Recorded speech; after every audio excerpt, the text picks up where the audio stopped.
Bugünkü dərsimizdə psixologiyanın tarixçəsinə qısa bir səyahət edəcəyik. Psixologiya insan davranışını, düşüncəsini və ruhunu anlamaq istəyindən doğmuş uzun bir elmdir. Əvvəllər insanlar insan zehnini və davranışlarını dini və fəlsəfi baxışlarla izah edirdilər.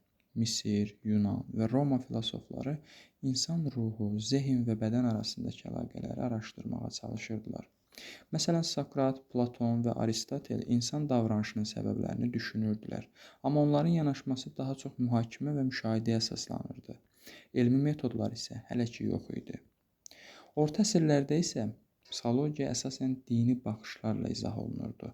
İnsan ruhu Tanrı ilə bağlı bir anlayış kimi qəbul edilirdi və xəstəliklər, emosiyalar, davranışlar ruhani səbəblərlə izah edilirdi. 17 və 18-ci əsrlərdə elmi düşüncə müəyyən qədər gücləndikcə insan davranışını tədqiq etmək üçün daha sistemli metodlar ortaya çıxdı. John Locke və René Descartes insan zehnini və biliyi təcrübə və rasional düşüncə ilə anlamağa çalışdılar. Descartes deyirdi ki, mən düşünürəm, deməli varam. O bununla zehn ilə bədən arasındakı fərqi izah etməyə çalışırdı.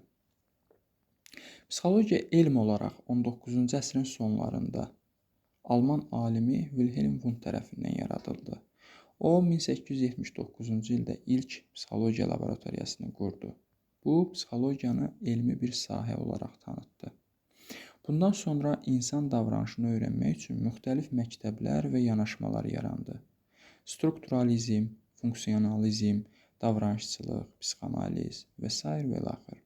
Beləliklə, psixologiya tarixi insan zehninə maraqdan başlayaraq dini və fəlsəfi düşüncələrdən elmi metodlara keçid edən uzun bir yol qət etdi.